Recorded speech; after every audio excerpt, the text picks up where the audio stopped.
En el vídeo de hoy vamos a hablar de un tema que me parece increíble, que es la similitud entre el aprendizaje de idiomas y aprender un instrumento, en concreto a tocar el piano. Sé que te sorprende, pero quédate conmigo y vas a descubrir todos los elementos que tienen en común, que son muchos. ¡Vamos allá! El primer principio que tienen en común es lo básico. Tienes que empezar por la base, por aprender las escalas en el piano, aprender también a leer la partitura.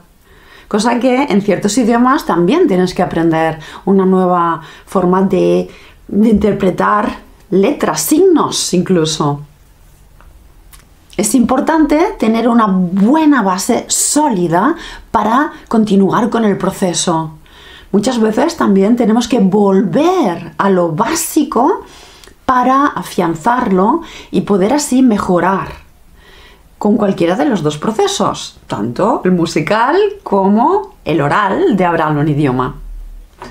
Ambos procesos requieren muchísima paciencia, dedicación y sobre todo pasión por lo que estamos haciendo. Merece la pena después de tanto el esfuerzo, pero sin esfuerzo no va a ser posible. La base requiere un cierto periodo de tiempo que tenemos que dedicarlo y tenemos que ser conscientes que estamos ahí y que no vamos a ver realmente muy rápidamente un avance. Solamente que de día a día vas a descubrir un mundo nuevo, algo que tienes que practicar. Y con esto pasamos al segundo punto, que es la práctica constante. Sin la práctica no es posible un avance, un desarrollo. Y una cosa que he aprendido, concretamente gracias a mi maravilloso profesor de piano, David, es que tenemos que practicar, sí, pero no de la misma forma siempre, sino que tenemos que introducir en nuestra práctica, en nuestra repetición, siempre cambios ligeros para concentrarnos en algo. Podemos concentrarnos, por ejemplo, a nivel de idiomas, en la pronunciación, en la escritura, en el vocabulario. Siempre tenemos que añadir algo diferente. Y antes de comenzar con el proceso, tenemos que ser conscientes de qué es lo que voy a practicar ahora, en este momento. También he introducido un elemento que es, yo tengo como un diario donde, de forma muy breve, apunto lo que estoy practicando en ese momento también para centrarme y volver al momento. Con los idiomas existen también técnicas donde tú escribes lo que has aprendido o lo que quieres aprender para el día siguiente para focalizarte en algo concreto y no perder el tiempo haciendo cualquier cosa, que es muy típico también, y hay periodos donde es necesario.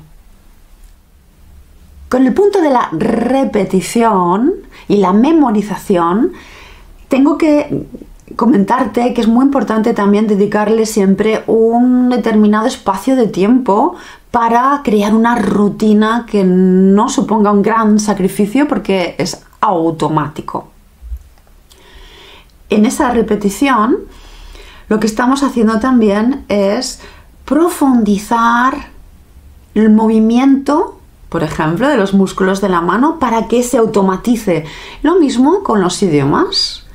Atención, importantísimo también es dormir lo suficiente y dejar que pasen 24 horas para que lo que hemos practicado al día siguiente se convierta en algo integrado. Y tanto para los idiomas como para la música, para el piano, es esencial el dejar pasar esos momentos. Por eso la práctica constante es esencial, es clave para ver el progreso. Es mejor 15 minutos todos los días a un día 5 horas. Lo digo por experiencia. Lo he hecho y no me aporta tanto. Los 15 minutos y luego el descanso de dormir toda la noche hace que al día siguiente tenga una relación diferente con lo que acabo de aprender al piano o con los idiomas lo mismo.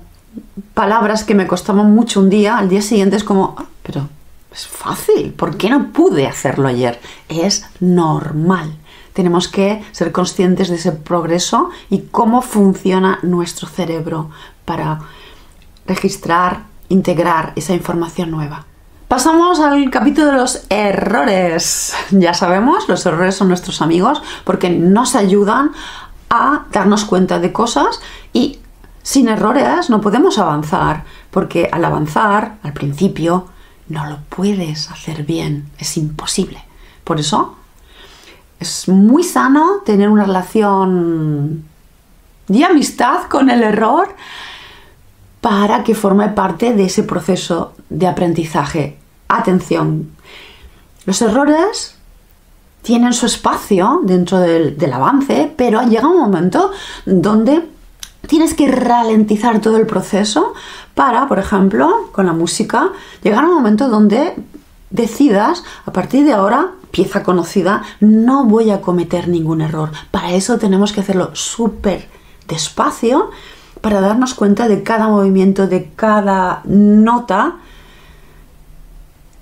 Nunca pensé que podría ser importante. Ahora, David, gracias. Sé que es necesario ralentizar, volver a la base, al principio, para notar esa mejoría. No es algo radical, constante. Tienes que dar saltos para adelante y para atrás y aceptarlo, que es así. Con los idiomas pasa exactamente lo mismo. A mí me pasó de un proceso de cometer errores, no importarme para nada, hasta que llegó un momento, no sé cuándo, es automático, tú lo sientes, no tienes que forzarlo, donde paras un poco y cada frase que dices, revisas, después de decir la frase, revisas automáticamente la gramática. Y yo personalmente la revisaba mirando la cara de mi interlocutor. A veces hacía como un pequeño gesto, mini expresión, y ya sabía yo, a ver, acusativo, dativo, preposición no es correcto, ¿qué falló? Y yo misma me autocorregía. En el momento que consigues eso, autocorregirte, porque te das cuenta del error, vamos a mejorar de una forma exponencial.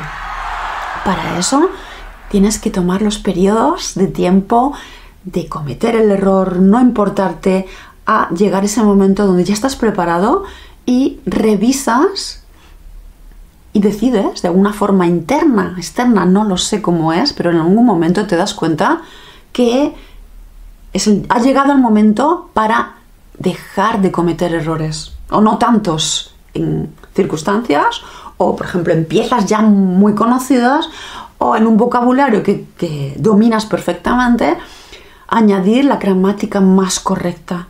Hacer como un escáner de lo que acabas de decir. Es impresionante, pero funciona. Si a mí me ha funcionado, a ti también te va a funcionar. También conectar con lo que estamos haciendo, conectar con la pieza, crear una interpretación que tú solamente puedes crear. Aquí se despierta la vena más artística, donde está en tus manos el poder crear la pieza de forma un poquito diferente. Tienes que seguir las pautas que nos marca el creador de la pieza de música, pero hay un espacio relativamente amplio para poner tu gotita de creatividad, de espontaneidad, de interpretación, tanto para la música como para el lenguaje. ¿Por qué? Cuando hablamos un idioma extranjero también tenemos una cadencia a la hora de hablar. No estoy hablando del acento, sino de la pronunciación, sino estoy hablando realmente de cómo te expresas, con las emociones que te expresas o no, o dejas de utilizar la emoción, porque ese idioma quizás necesita más lógica. Todo es un proceso donde tienes una relación con lo que estás creando, haciendo, y tú tienes el botón, el volumen para ajustar cómo lo quieres hacer. Y eso es algo único que no puedes extender a todas las personas. Tú decides cómo lo haces. Recordemos que tanto la música como los idiomas es un canal de comunicación, de conexión con el mundo que nos rodea, con culturas, con otras personas. Finalmente llega el momento donde notas el progreso y donde te das cuenta del resultado de todo este trabajo que has invertido durante meses, años, posiblemente. Y es entonces cuando se activa la dopamina. No solamente ahí, sino antes, ¿no? Hay escalas donde cuando ves el resultado de lo que estás haciendo y funciona, tienes esa descarga de dopamina en tu cuerpo que te da felicidad y también te motiva a continuar con el proceso, que no es fácil.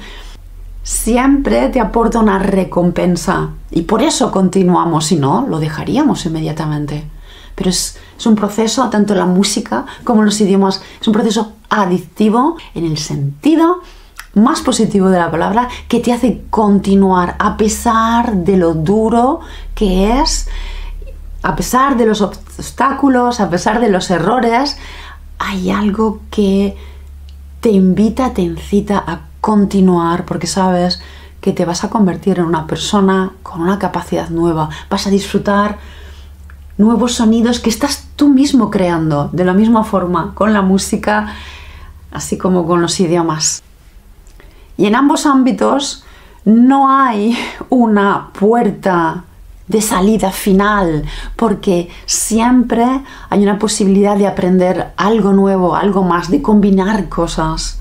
Es un viaje realmente que no tiene fin porque puedes continuamente ir aprendiendo, creando, estando orgulloso de lo que estás haciendo, motivándote también a continuar, a descubrir cosas que antes no podías, ni sabías, ni te imaginabas lo que eres capaz de hacer. Así que hemos visto que tocar el piano, tocar un instrumento, la música, el arte en general y el aprendizaje de idiomas tienen muchos elementos en común y nos ayuda cuando estudias un instrumento. Puedes aplicar muchísimas de las técnicas a la hora de estudiar idiomas, porque la base, el cerebro humano, como capta, como registra, como aprende, funciona de la misma manera. Si te ha gustado este vídeo, apúntate, suscríbete para recibir nueva información con nuevos vídeos donde aprenderás técnicas, inspiración también para continuar con este maravilloso viaje de aprendiendo más idiomas. ¡Chao! Hasta la próxima.